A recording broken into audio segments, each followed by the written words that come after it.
Guys, big up. Good afternoon to all of you. Sorry.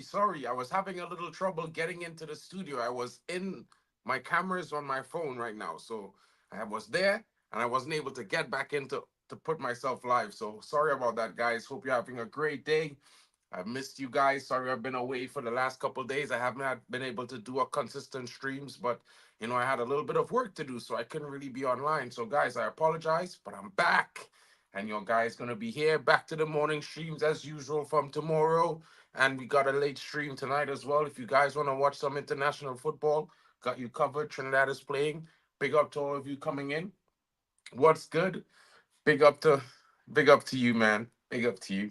Big up to Stephanie Griffin in the building. Hope you're well, Steph. Hope you're well. Long time no see. Big up to Irfan. Big up to the Reds. Big up to Nick Fadley. Hope you're well. Sorry, bro. 3 minutes. I apologize. Big up to Rasta Stocks. What's good? What's good, guys? Hope you're well. Let's start with a little bit of news. Let's get right into it because there have been a lot of talk. Ten Hag in, Ten Hag out, Ten Hag's getting sacked. Well, let me give you some information, guys. A lot of these rumors were coming about because during the summer we spoke to lots of coaches, and it's now coming out all of the coaches that we spoke to over the summer. Big up to Bafana 5-0 over the Democratic Republic of Congo. Big up to you, Manchester is red forever. Hope you're well, buddy. Big up to you. You know what I mean? Enjoying it. Big up to you guys. So let's get into this, guys, because we spoke to you know what I mean, the German coach Sebastian Hoeneß. And it apparently they said that he rejected us this summer after we have some discussions, and he probably was not in agreement with the kind of plan United have. It wasn't going both ways, and they inevitably extended Eric Ten Hag's contract. So the news of Sebastian Hoeneß rejection coming out that he spoke to Manchester United is just recently came out to the public. And lots of reports are coming out. Oh, we speaking to this coach. We was recently in talks with him. No, it was happened during the summer before we renewed Eric Ten Hag's contract. And this is what's coming out from Ineos right now. And all of the media are talking about all of different things. And I know my buddy Tommy Boyle particularly is going to be enjoying this latest one. And it's rumored that Manchester United might be interested in Edin Terzic as Eric Ten Hag's successor.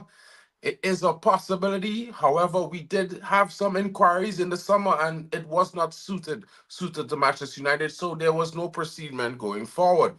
I've always played down talks with this and Tommy when he talks about Edin Terzic, but Tommy's my bro, so I gotta I gotta bring it to him. You know what I mean? Big up to everyone in the comments. So let's do it like this, guys. There's a lot of things to talk about. Let me just connect my microphone so you guys can help. Let me better. Is that better? Cool. Hopefully that's much better, guys. So let's get into this. Yeah, Edin Terzic, don't tactic, but you know what I mean. Manchester is red. You got to give everyone a chance. Everyone has their good abilities and stuff like that. He has done very well for Borussia Dortmund. The reports coming in that Manchester United understood that there is under significant pressure, and they might be They spoke to him this summer.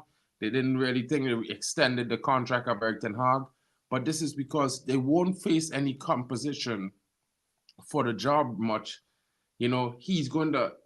He's not really employed right now. He's unemployed. So it's one of those targets that, is up in the air. It can happen. It's similar to Thomas Tuchel, Gareth Southgate, and Ruud van Nistelrooy. These guys are not really employed in a manager role. Of course, Van Nistelrooy is Ten Hag's assistant currently, and everyone is thinking maybe one of these coaches could take over the reins. United will get better. We will win. Everything will be champagne and roses will fall from the heavens. But guys, you know what I mean? Everything in stride. It's not going to happen in one day. Of course, it's not going well for Manchester United, but we could still improve. And no one manager is just going to walk in and everything's going to suddenly turn around. These players have been doing some of these things for years and years for other managers, and we have been always saying some manager needs to come and get the best out of these players. Anyway, moving on to more, positive news. Nusa Mazraoui is set for a swift return. Manchester United fullback Nusa Mazraoui is unlikely to spend a lengthy period on the sidelines following the heart surgery. United are only 7 Premier League games into the season and they've already faced 15 separate cases of injury or illness, leading to a player missing at least one match in this campaign. Now, in particular, fullback area has proven to be a major cause of concern owing to Luke Shaw and Terrell Malacia's injuries. The two left backs are yet to feature for the Red Devils this term. Despite their worrying fitness, United opted not to sign a new left back during this summer transfer window. What is going on with the structure? They decided this. I don't understand. Big up to MUFCFAN now. I got into your content after seeing you on Sal's channel. Looking forward to more intelligent analysis of all things Manchester United. Thank you very much, my brother. Big up to you for joining the community. I hope you have a great time here. I would say I'm really optimistic about things. I'm going to present both sides. You're not going to just get my opinion. There's the chat. Everyone in the chat has their opinion. I will read every comment as much as it applies to what we're currently speaking about, because everyone has a voice and everyone has their different views. But the one thing, my boy, thank you very much for joining the channel. We here, everyone has one goal, United being amazing. And that's what we all want. Big up to you. Irfan is coming in. I will never believe the media. That's my honest view. Rejected United, that's laughable. And we know the media hate United. 100%, 100%. You know what I mean? Even if it's Zidane, we won't be perfect. And that's an interesting comment there. I'm not a huge fan of Zidane as a coach. I'm a fan of him as a player. But at the same time, I feel like it's something that we're just thinking is going to be like, and boom, we're going to be great. I know we're Manchester United. We have done amazing stuff in the past. We have been on a really slow road to recovery over the last decade because we've really fallen. But in these last 2 seasons, I would say the first one was pretty good. We expected to step up another level there with Erik ten Hag, but that did not happen in the second season. We finished 8th. We managed to sugarcoat it a little bit with an FA Cup, and I definitely expect better improvement going forward this season. I expect more. I expected this team to be competing at least for a top 6 spot, and I expect this team to win the Europa League as well as defend the FA Cup. Now, however, we have 7 games into the Premier League. We land in 14th place. Now, 6 points separate us from top 4 and 5 points separate us from the bottom 5. It's interesting, guys. I don't dare say I'm not frustrated, but I would say it's not so bad, because the next 3 games in the Prem, if we win them, that's 9 points. It takes us back on the right side of the table where we want to be. And I rather have belief that these young players, I've seen good performances, although the score lines have not always been true to the performance of the team. I'm seeing improvement. I'm not going to blame the manager when our team is constantly creating attacking patterns of play that are putting players in positions to score goals. The biggest problem is we need to finish these goals. Clinicality, guys. Clinicality. What are your thoughts, guys, in the comments? Let me know what you're thinking. Big up to Stephanie Griffith coming in saying the media makes up stuff about United. Will always be there, sadly. We just have to filter it out and smile until it happens. Yeah, big up to Joe Blackman. What's good, brother? I hope you're well. I wasn't able to catch your stream this morning with KG and stuff. I was at work, but you know what I mean? I'm going to watch it back as soon as I'm finished here.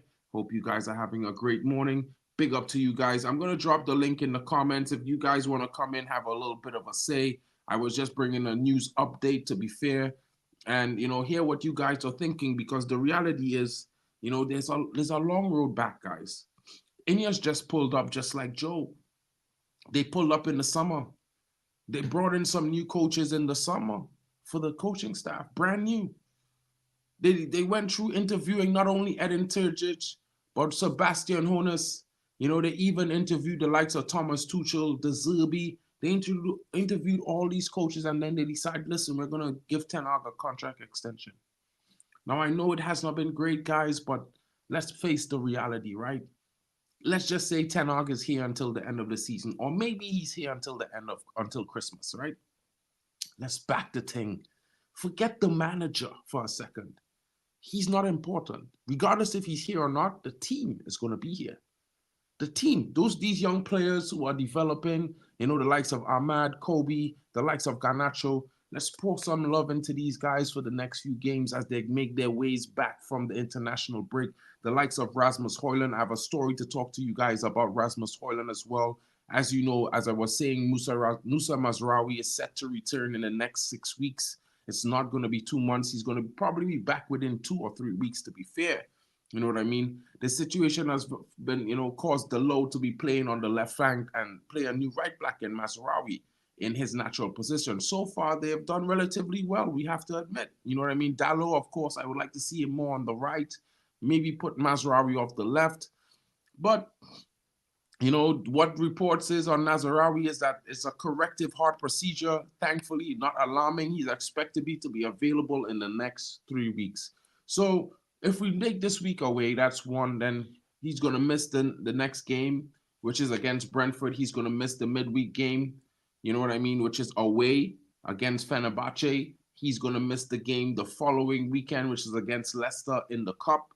And then he's going to be back for the following Premier League game against West Ham away. So it's going to be interesting, guys, to see how Eric Ten Hag solved this problem. Maybe Victor Lindelof is deployed at right back. Maybe Delo goes to right back. Lindelof goes to left back. We never know. You never know. We could see the rise of a young Harry Amass. I've been hoping that we can see the rise of this youngster very soon. Maybe Ten Hag will be forced to put him on the pitch. Now, guys, Rasmus Højlund sits out training for Denmark ahead of the Nations League game against Switzerland. Why is this, guys? This is pretty interesting. I'm not too sure myself. I'm now getting into the articles just as you are here, and let's get into it together. Manchester United's poor start to the season has been largely down to the team's proficiency in front of goal. Being without first-choice striker Rasmus Højlund hasn't helped the cause as the Dane picked up an injury in the preseason tour of the USA. Now, Højlund is working on his way back to fitness, featured in United's last handful of games, but yet to complete 90 minutes in the team. However, 21-year-old has been summoned for international duty, featured briefly for Denmark in the 1-0 defeat to Spain over the weekend. Denmark continued their Nations League campaign and against Switzerland tomorrow, but will without Højlund in their warm-up session ahead of the game. As reported by local media, the United man was missing from training, but they do believe it's more likely to protect the player than rather a fresh injury setback. No official word has come from the Danish camp, but it's expected Højlund will be available for selection tomorrow. Erik Ten Hag will be desperate for his centre forward to come home through Swiss encounter unscathed as he faces a huge few weeks to save his job at Old Trafford, according to the media. Excuse me. United has mustered up just 5 goals from their opening 7 league games, with only Southampton scoring fewer. Despite scoring on his debut and showing some tidy link-up play, Joshua Zirkzee doesn't appear to possess that goal-scoring nous of an out-and-out number 9. Getting Højlund back to full fitness is a must for United, who need to start finding the back of the net to turn their season around. Brentford visit Old Trafford this coming Saturday, and Ten Hag knows it's crucial Ten Hag collects all 3 points to ease the growing pressure on his shoulders and around Manchester United. Now, guys, what are your thoughts on this? Let me know in the comments. I think it's very interesting to have this bit of news here. I think that we can only look at this as a positive. Of course, everyone could go on thinking that Erik Ten Hag is under huge pressure, but I would like to look at it as a step of adversity, and everyone has to face it. And our team is a work in progress, and it's not going to be easy to get back to the pinnacle of where we want to be. We have to build towards that. And with the new players who came into the squad, I think we're definitely seeing a change. We're going through a little period of evolution where, some of the players who just came in, they might be starters. So the starters who are there may be relegated to being on the bench. But we still need each and every one to perform at their best ability when called upon, which makes it even more interesting, guys. And this is why I look at the perspective of us doing ourselves a favor as fans and just having a little patience. I know it's going to be difficult. I know the performance has not been astounding, or how can I say, confidence building in the fan base. But right now, We're a team working to get back to the top. We're going to go through some tough times. We have to deal with it one way or the other. You know what I mean? To rise of a dynasty, bro, is not like making a kingdom. You know what I mean? One kingdom is small, but a dynasty lasts forever. So we have to decide as fans what we want out of this team, what we want out of this, this rebuild. Because if we start a new one, it's another rebuild. We've been going through rebuild after rebuild, incomplete after incomplete rebuild. And I think it's time we stop that. You know what I mean? And complete a rebuild finally. It might take some courage. It might take a few more losses, guys. I don't know. But I do think we're going to turn things around very soon. And you know that you never know. Come out the next bank of 5 games, we could be 4 wins and a draw added to the current points tally that we have. Maybe we win 2 of the Europa games as well. You know what I mean? And then we start talking about, yeah, we're seeing some improvement. We're rising back up the table.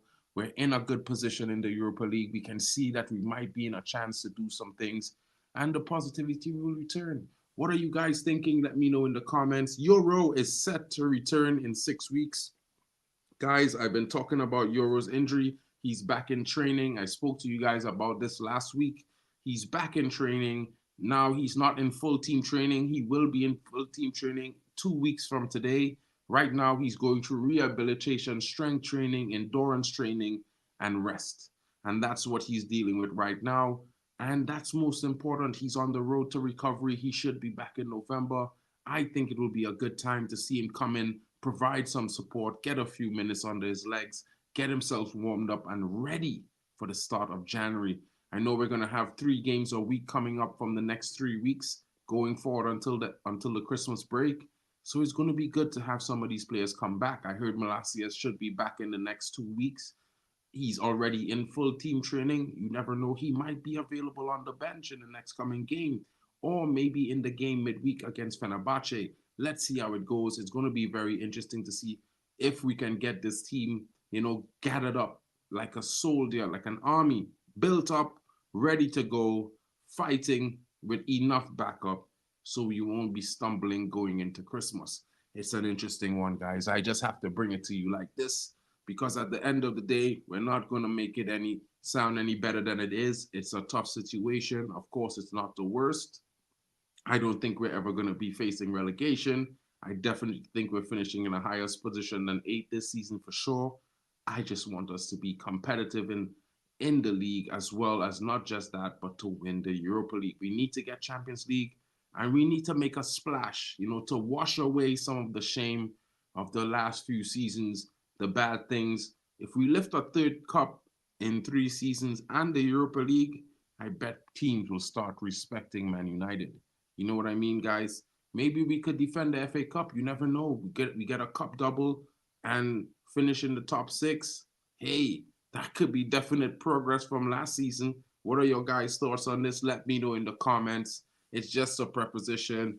At the same time, I think it's been, far too long. We've been arguing about whether or not Ten Hag is out, Ten Hag is in. I think we should start arguing about if these players are performing and stepping up their levels to take our team forward. Because at the end of the day, these guys who does the business on the pitch, if they're not doing it, we're in problems. Sell Luke Shaw, had enough of the hamburger, says Kenny Fan. Bro, I cannot agree with you more. I won't call him a hamburger, but definitely Luke Shaw has got to go. He's not been one of the players in my mind for the last couple of seasons that we need. I think he's a very talented player when fit, but when is he fit? He's been here at the club 11 seasons now, guys. 11. He's our most senior player at Manchester United. But guess what? He's played less games than Anthony Martial, who we call the glass man. So what's really happening? Who's protecting him? Don't know, guys. Don't know. Sometimes I feel like most of our problems is in the boardroom. I don't know how you guys feel about that, but I feel like someone is sabotaging us for the mere fact that they like some of these players more than they should. But you know what, guys? Like Sachev is saying, we need to do the business on the pitch so that the media will be silent.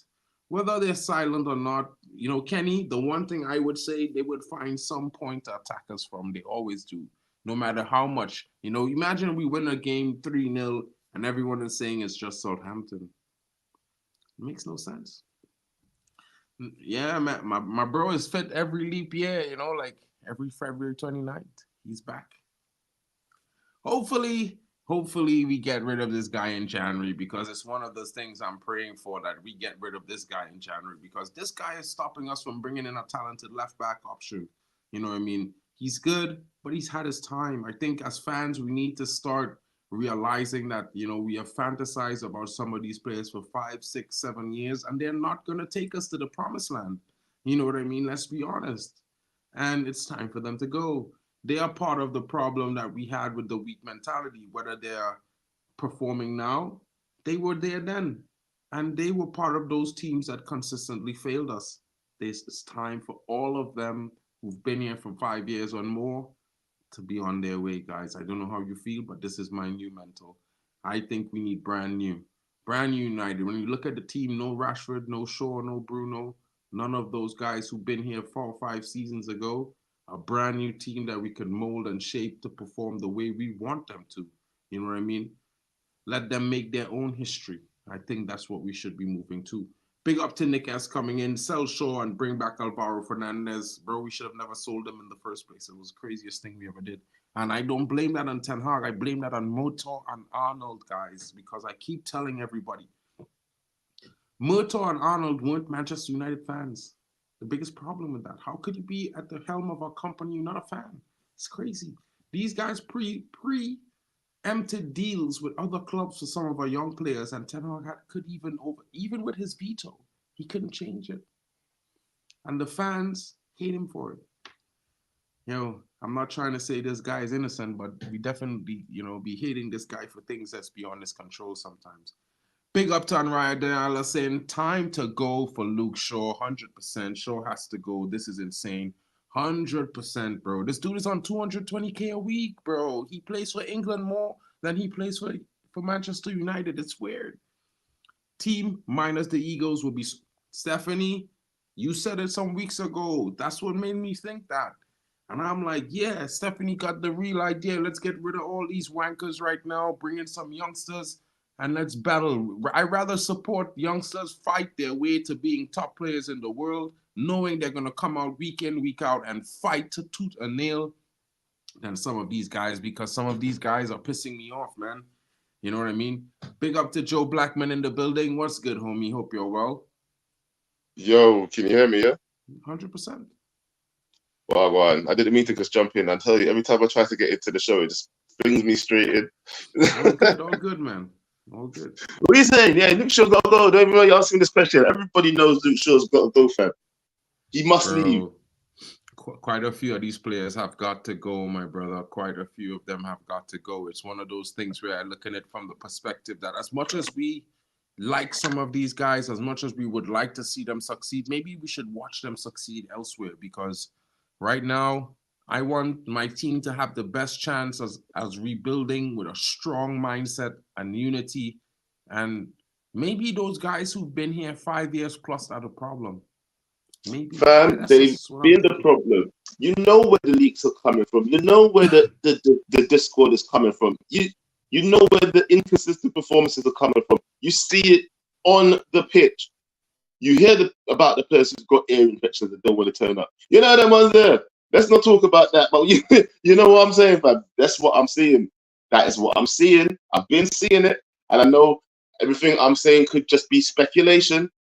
But I'm speculating it, man. I am speculating it. Why is man always injured, fam?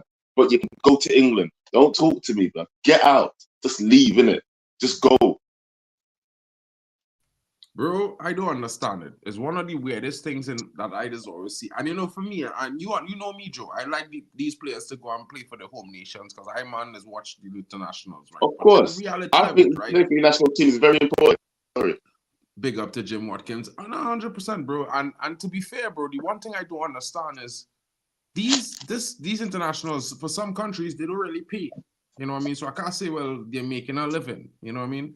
It's basically patriotism, in my opinion. Mm-hmm. And your club, which is your bread and butter, you're not available, bro. 90% Fam, that shows you where his passion lies.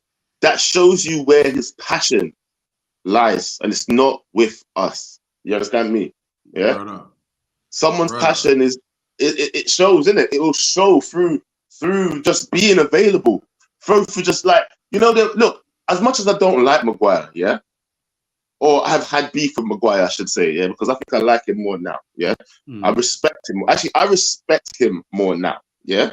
And the reason why I respect him more now is because you remember when the time he kept playing, and I was like, I swear he's got an injury. Man was still playing, he was still playing. Under Ollie, listen, he backed that manager. Just that what I'm saying. No one can tell me that Maguire didn't back Ollie, fam, yeah. Maguire was always available, always there for him. It's like, listen, fam, I don't care who's here. I might have a toe injury. I'm still available. And then I hear players go, oh, I've got ear infections. Oh, I can't play today. I feel a little sick. Oh, sorry, I can't play. Bro, this is when I'm like, you know what? Respect to Maguire, even though I didn't think he was Man United quality, fam, yeah? Respect to him, though, yeah? 100. Man's always available. You see, bro, like, this is the problem, Joe. I think a lot of people forget that this is the basic requirement to be a footballer for United or any top club, in my opinion. Forget United for a second. Big up to Alex Adu in the building. Big up to Danny B and Jim Watkins as well. Welcome to the stream, guys. I'm just thinking, Joe, basic, right? You forget, okay, let's just say you're playing for Everton. You come from South America or the Caribbean, like you and I, that's a big thing. Of course. You don't need a manager to motivate you. You come to I need to prove to everybody. I need to prove to everybody here that I'm the man for this position, bro. Yeah? And that's how my national team will pick me. These guys that they keep getting picked on credit. Yeah? They keep getting picked on credit, fam. And that's why I was kind of happy when Rashford got dropped out of the England team, fam. Yeah? Showed him. Bro, yeah, you ain't doing the thing. You're not doing it. And there's other people that can do it better than you. Yeah? England's just in that position at the moment where there's nobody better than Luke Shaw, fam, at left back. Yeah? If he's available, there's literally no one better than him. So I do get that. Yeah, for England. But, bro, listen, bring back that Fernandez kid, fam. Bring him back now. Bring me back, bro. Bring him back now. Bro, bring him back now. We gonna do something. Something will happen. What I can tell you is there are lots of reports coming in right now from Germany and about that, saying that we have a buyback clause. We have buyback clauses might be reacting. I've heard some news that we might be trying to also bring back Marco Rado. It might be a possibility because remember we sell him. I think we sell him for 1 million to a Spanish club recently. And is he doing well? He's doing all right. The Spanish club is a small club though, but he's doing all right. And he was a talented player. He's ambidextrous. He could play left or right wing. He's basically Alvaro Fernandez on the opposite side. I wouldn't mind bringing him back, bro. And if it's like 1 million, let me ask you a question. Do you think all the players that left this season were actually Ten Hag's idea? All of them? Which ones? Who left this season? I'm just asking. Do you think all the ones that left this season were that Ten Hag saying, I don't want to use him? I think so, and I think maybe one or two others, but I think it was also buffered with the fact that we didn't get much attention or probably the requirements met by the board to sell some of the other players. I think we measured profit on loss in terms of cutting our losses to develop, to improve. Now, I wouldn't say it's Ineos alone or Ten Hag alone, but we could still. Well, I mean, why would he have sold? Why would you have sold Alvaro Fernandez? And why would you have sold? Let me be real with you. Point, you see those. Let me be one more. There was one more. Let me say this other one because this one's the one that might shock you, fam. What about what's his name, fam? What about his star boy McTominay? Do you really think that was his idea to sell? Even listen. Wait. Is he Sancho? You can tell he didn't want Sancho. Yeah, he was just playing nice for the media with Sancho in it. Yeah, 100%. He never played one game. Right? When the season started, he didn't play one game for us. Yeah, McTominay was playing, fam. He didn't want. Yeah, well, you see, that's a difference. You see, look at it like this, right? And this is just me. Right, bro? It has some players. They might not be as good as some other players, but the mentality in your squad is invaluable. Like when better players see a player who have the mental to win, but not the ability, come in, they just perform better themselves around him. Because of course, because they just feel like, bro, we had to lift this youth, bro. That kind of. You said this the other day, You said this the other day. Your talisman lift the squad.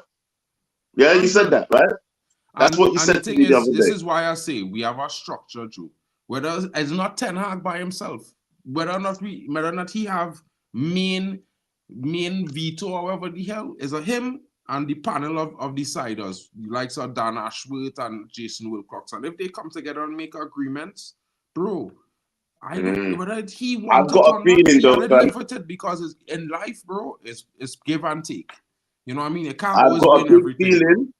I'm not getting me wrong. I know. Listen, the reason why I asked this question, yeah, about which ones you think were his idea is because right now we're suffering for a lack of goals, and you know who we would turn to get goals, isn't it? You know who Well, I mean, to. that's You know based on who's, the fact that we had no one else. So if we but we still had got a no one else. striker number, we no, got you see, that's the nobody else. problem. We We actually didn't have buy two one person strikers. that was known for scoring goals. We did not buy one person known for scoring goals, fam. Which one of the people that we bought this season was actually known for scoring goals? Yeah, but you see, I don't understand, Joe. This is the problem. The manager might have wanted something else. But in terms of what could have been done with negotiation and what the team wanted to do, they could have been saying, well, listen, we could go get this guy, but we really rather get this guy. You know what I mean? He might not have all the decisions on some of these players. Like, I don't think he probably wanted Joshua Zirkzee. I think that was a bold decision. Ooh, really? I don't think so. I don't think because he Dutch Chanag like him, bro. Let me be real. Yeah. Don't get me wrong. Look at the profile of striker he wanted, a Harry Kane. He wanted a Benjamin Sesko. You think he go to a Joshua Zirkzee, bro? I think Benjamin Sesko would have been a better buy, you know. I think Benjamin Sesko would have been a better buy. But as I telling man them and believe. You know what I mean? I mean, I didn't disagree. I didn't really talk about this yet, bro, because what I'm hearing is this is more likely a little bit of not really even Manchester United putting out this information. So it's weird. You know what I mean? Like there are some clubs interested in Anthony as a player, but I don't think United is gonna sell Anthony for £30 million, bro. Let's be honest. Like, we've taken a heavy loss this summer in some of the players we had to move on. Hold on a minute. Araya Daniela just said that breaking news: Manchester United are expected to trigger the 1-year extension in Harry Maguire and Ahmed's contract. What in the F? Because the priority right now is to sign Kobe Mainoo to a brand new deal. So they say they will work on Ahmad deal after January. They want to see. Yeah, it's not the Ahmad thing. It's the extension of Harry Maguire that is a bit suspicious to me. Like, I thought we were trying to get rid of him. When you see he in his last year of his contract, not so? Is this his last year? I think so. I think this is his last year. Oh, okay. So then, in order to sell him. So then, in order to sell him, you can sell him and have a little bit of negotiating power. You know what I mean? Like, to be fair, guys, like I know a lot of fans write off Anthony here, but right now, currently, Ahmad is doing exactly what Anthony was doing in season 2. You know, he had 1 or 2 good games, and he has no real output so far. If Ahmad starts scoring goals off the wing, I think Ahmad scored a couple of goals. Ahmad scored a goal and he got an assist, didn't he? So did Anthony. I mean, I'm trying to understand it. What, has he scored a goal and got an assist? Yeah. Anthony scored a goal. When did he score a goal? What do you mean? Bro, oh yeah, that's he scored against. He didn't score again. He started the game out with Rashford, where Rashford plays striker. When that was, it was. Was that against the little Barnsley? He scored the little team. Assist. Yeah, that was against the little team. Yeah, man, they can't. All them goals there, fam. Yeah, no one's really counting them as that. Oh yeah, bad boy goal. You scored against Barnsley, fam. It was a penalty. Yeah, I mean, whether he scored a pen or not, bro, he had. But that's not in open play. I'm saying Ahmad scored from open play and he got an assist. Bro. Open play makes a difference. But both of them had a goal and assist in the same game. I try to understand. I'm just saying that Ahmad deserves more starts than Anthony. I'm not saying no. I'm not disputing that. What I'm saying is Ahmad needs to deliver. And this is why I would not count out Anthony, because if Ahmad don't start delivering with output, he might just get himself on the bench to Anthony starting a few games, because let's be honest, at the end of the day, it's the best man winning, you know, bro. Whoever scores. Well, don't get me wrong, fam. I defended you this morning, you know. I actually defended you this morning on my show. Yeah. I was like, you know, Mark said something the other day, yeah, about, you know, when Anthony got played, that, you know, players need minutes, fam. How else are they going to get minutes unless they freaking play? Yeah. And I was like, you know what? They gotta get minutes. Bro, they got to get minutes. They have to. I don't know why man they be mad when they see a player get to a minute in a game or a start here or there, bro. Like, because, bro, for me, I look at it from the perspective, I used to watch Alex Ferguson, bro. And man, them used to bring on, we used to win a game this week. This man score a brace. Next week, he on the bench, king, till the 70th minute, I think, bro, sometimes. So, whoever come on had to perform. That is how but that's when we had a trust. King. There's a difference between now and then. Oh, where'd he go? He disappeared. It's just me. But don't know what's going on there. I'm saying this, it's been doing that, bro. Streaming, I've been messing up big time, bro, sometimes. But yeah, I don't know what happened there. It was just me for a second. But you know what? Yeah, at the end of the day, fam, yeah, we have to have. Back in the day, we had a trust within the players and with the manager. Yeah, everybody that we had there. Not to say they were all superstars, but you felt like the manager knew where and when to use them.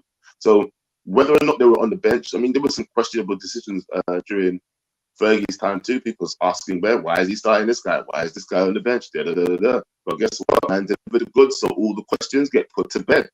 This is the thing. If every Ten Hag starts delivering the goods, all the questions get put to bed, man. That's all 100%. It is. Yeah? And all this team selection, all of that bullshit, it doesn't matter as long as you deliver the goods. Bro, the thing for me is, bro, Ethan Whitley, I think we might be seeing him in the Carabao Cup game coming up soon against Leicester City, because Ethan Whitley's coming fresh off a brace, a hat-trick, a brace, and another brace. This guy's been on sensational scoring form in the last couple of weeks. Listen, we need to bring these kids up to the first team, blood. Why are we waiting? But you see him play for the first team already, bro. He was playing. Yeah, but we need to use him, man. Use him. None of these backers ain't striking, blood. You see, the thing is, bro, that's why I keep trying to explain to guys, right? I understand some of these players not performing well, but just remember, these guys have contracts, right? And some of the more prominent guys might have game time and thing in their contracts. I believe that. You gotta keep everybody happy. It's a balancing act. You gotta keep everybody happy. So you never know. We know this coach like to work with young players, but at the same time, one thing I still have to give it a chance with the players he have there already as well, and you know what I mean. So it's that balancing act. So I don't really be too mad at him, because I know in reality he probably might want to give Harry Amasa a start, but you know, he probably had to work with the fact that he have other players in the team that need minutes, and in order to maintain the transfer value and maintain them as players, you had to give them minutes. You know what I mean? You can't just slap a guy on the bench and expect to sell him in the summer. His value won't drop tremendously. I get it. So these also some of the things I feel like we need to kind of settle down. I mean, I think having this new structure is amazing, because I think they will rid the club of the players we don't need. But we need to give them time. Like, they did a big job this summer. I think the January window, we're going to see a few exits and incomings. Maybe 5 players leave and maybe 2 or 3 young players come in. You know what I mean? Maybe 2 of the players are like, come off the bench and start replacing those players, because changes are afoot. Do you know what, Mark? Don't you think that Ineos, yeah? Who's the guy that we got from Newcastle again? What's his name? The one was on gardening leave. Dan Ashworth, right? Mm-hmm. Are we starting to become that team that's trying to develop youth? Because Dan Ashworth is famous for bringing through people like, what was that guy that went to Chelsea? That kid. You know, he buys really cheap. Say that again? Conor Gallagher? No. From Brighton to Chelsea. Caicedo. He got up from United, bro. United scouts find all them brothers, bro. I know, but what I'm getting at is like, you know, the thing is, yeah, they have this mentality over at Brighton to buy cheap, buy young, buy developing players, and push them out. Is he trying to do that to us, fam? I mean, I will say something he's trying to do. Big up to Keyshawn in the building, bro. Because I get that we can get some. I understand you can get good players at a cheap price, right? And obviously, if we've got the players like Caicedo at a cheap price, you know, because I think they bought him for something under 20 mil, wasn't it? And then they sold him for bro, they paid like £6 million.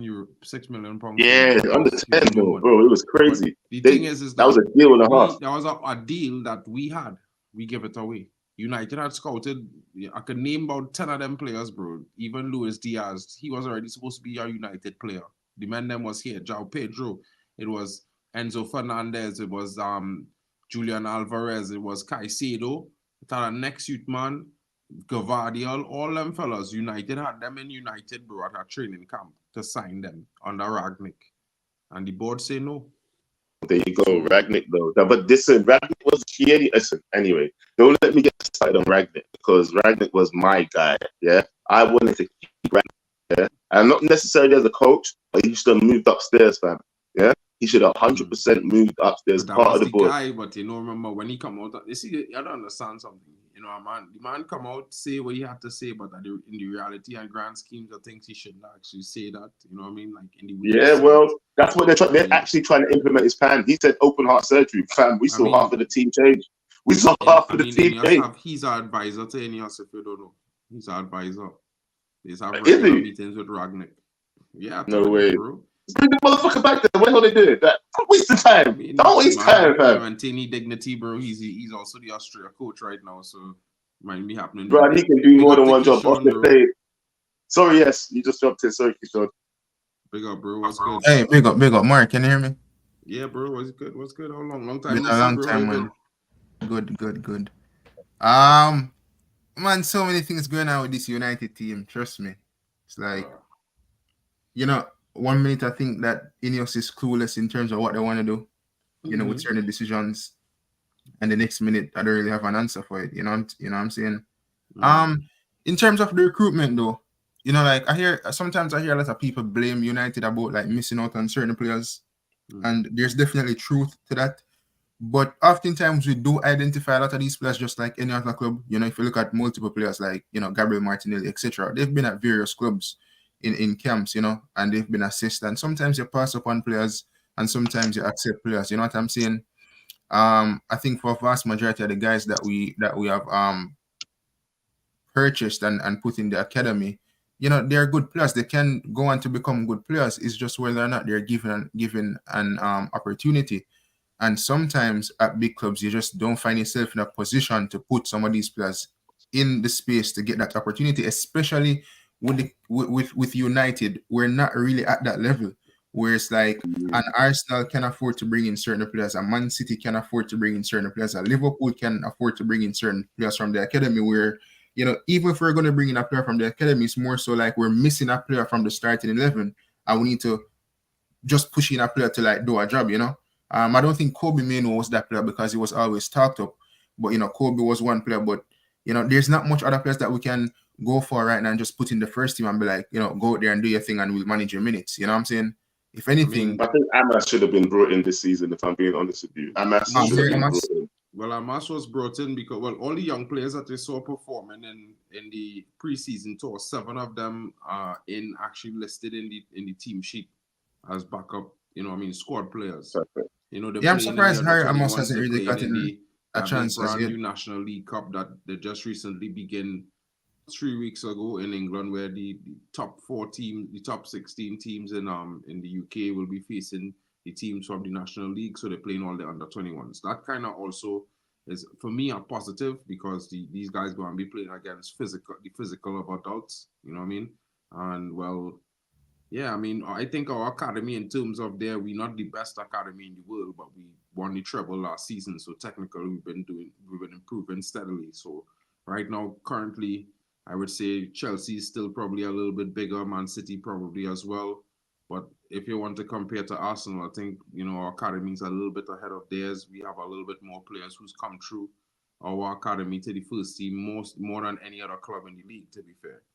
That's the one thing that no other club beats United. The amount of young players that actually make it to the first team, who get debuts every season, stuff like that. I think it's going to be something that we have to work on. We want to see a lot of these young talent coming through. There's the likes of Shea Lacey, there's Ethan Wheatley, Ethan Williams, just reported there. 3 of these youngsters, Habib Oganayi, as well as Williams and Joe Scanlon, they're all headed off to FC Lusal, which is the Swedish club owned by Sir Jim Ratcliffe, to start training. That's good. I think they need to get a little bit of foreign play in. They need to get a little bit of difference. Playing a tough league, a first division against more adults, upgrade their physical levels and stuff like that. I think the impact on the team is going to be happening. You will see more greatly going in from January because, I think a lot of we might see 1 or 2 players leave in January and 1 or 2 of these youngsters promoted. the ones who still remain. You might see some players be brought back who we have buyback clauses in with. So I think this team currently under Ineos is a work in progress. You know what I mean? I know a lot of us expect just to have a blazing start to the season or at least more wins so far. But I think we will build into this season. I think everything will work out for us going forward from this season, and we will see steady improvement going forward. But that's just my thoughts on it based on the news I've been hearing reported and based on some of the performances of the youth team. And, you know, I know the senior team hasn't been doing too well, you know, but out of 10 games, we've drawn 4, we've lost 3, and we've won 3. So I don't think it's that bad. I think it definitely needs to improve. And hopefully by Christmas, we could kind of flip that statistic around to maybe winning like 7, you know what I mean, draw 5 and remain with 3 losses. At least that's my positive. Any last thoughts from you guys? Yeah, do you know what? I think you're quite right there when you say that if we're gonna break through youngers, that we have to do it, you know, at steady pace and whatever else. But I do feel that there's areas right now where we have players that we should bring. We should try cracking through some of them because you're never going to know if they're going to be able to handle the pressure until you put them in the pot. You know what I mean? You've got to try them in the pressurized situation. We threw in Collier. We threw in Collier, didn't we? Let's throw in Amas, bro. We need a left back, 100%. Why not, bro? I mean, I think that's something we need to look into. Keyshawn, what are your thoughts? Yeah, one thing I wanted to say though about the youngsters, right? Like the Amas and some of these guys is I don't know what's the policy for like the loan, the policy on loans. But when I look at Chelsea, like Chelsea, they always send out a lot of their players on loans. And I don't know if they're like really selective with the leagues in terms of the strengths around these players. But vast majority of Chelsea players from the academy that have went out on loan, they've always done tremendously well. And when you look at United, we've always been like, why don't we send this player out on loan? Sometimes we hold on them a bit too long, and then there's not that development, and it's like it's hard to just put them in the first team like that. You know what I'm saying? Whereas if they had a season of a loan and they did well, then they can at least bring them back. Amad Diallo was a good example in terms of he went to Sunderland in the championship. He done tremendously well. Got young player of the season for Sunderland or for the league, I think, at that time. And you know, he has come back and he's probably one of our best players in some of these games. You know what I'm saying? And that's because he got a good loan, he did well, and then he's given an opportunity to prove himself in the first team, which so far it hasn't been too bad. You know, so I'd like to see us like, as I say, I don't know what's the policy surrounding loans, but I think we could do a bit better in that sense.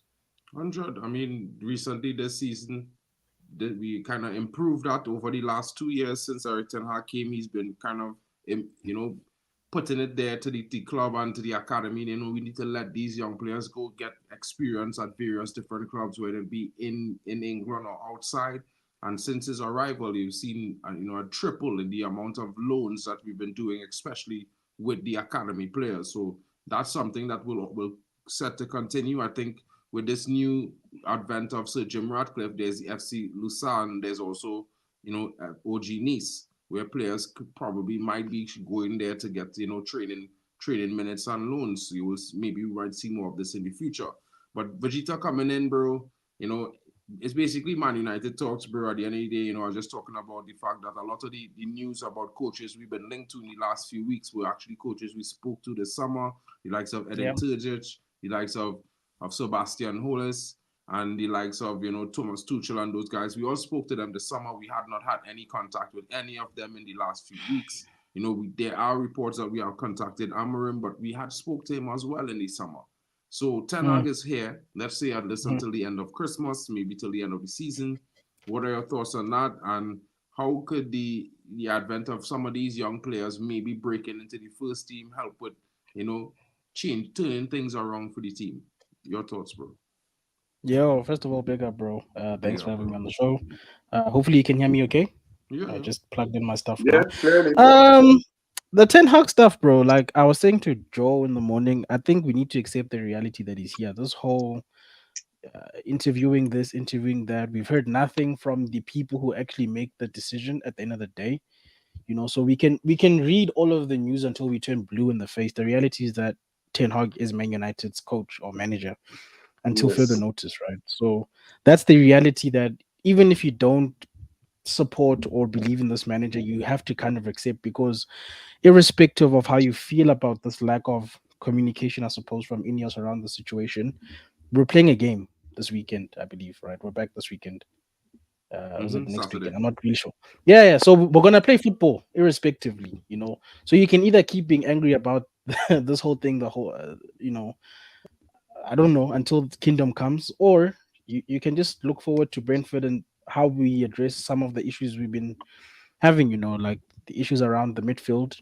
We actually need to address that. The issues around not scoring goals, and just building on that with your second question.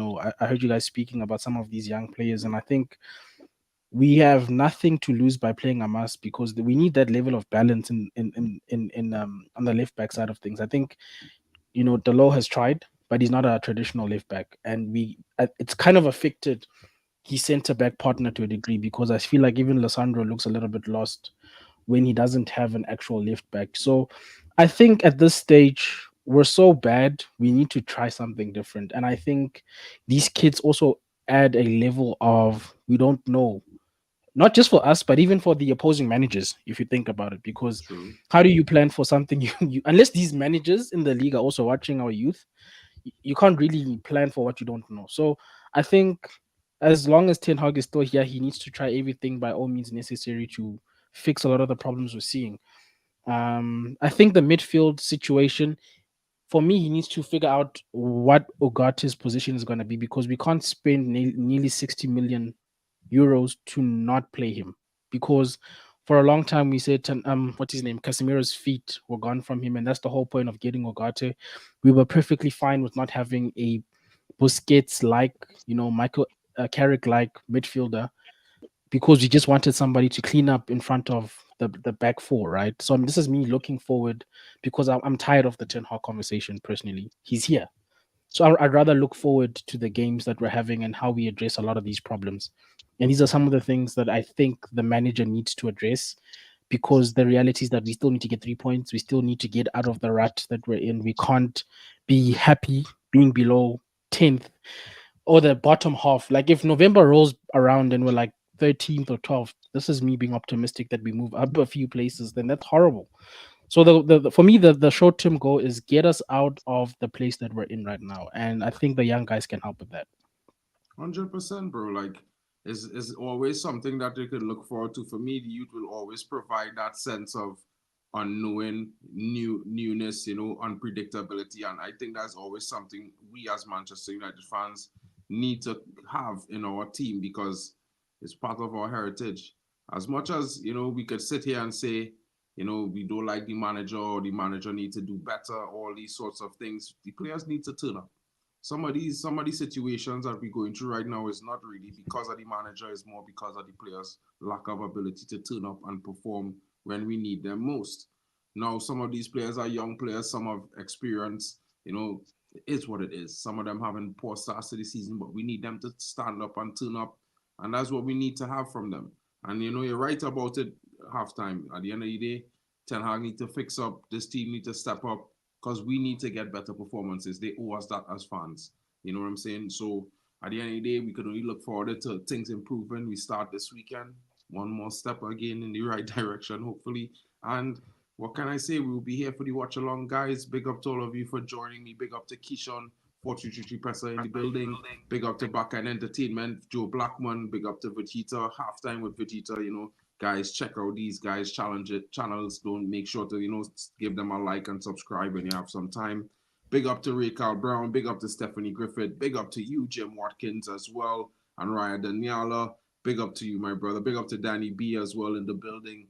You know what I mean? Big up to all of you guys that came in. Kazi. Big up to you. Big up to Stephanie as well. Always modding the channel. Big up to Randy. Guys, I hope you have a great day. Big up to Kenny Fan TV as well. We will be back later on with another stream, as well as Trinidad has an international game today. So if you guys want to check it out, I'll be live later for that. We drew against South Cuba in the Africa first game is after leading 2-0. Leaning, bro. It's not I'm so looking happy. good, guys. We need to smash them up tonight. It's going to be a late one, but I'm going to be here for it. So big up to you. Big up to everyone. Thanks for coming in, guys. Hope you have a great day. This has been your boy, Mark, and MUFCFAN. Manchester United news, a little bit of your views and my own. Hope you have a great day. We will be back later on. Catch you later, guys.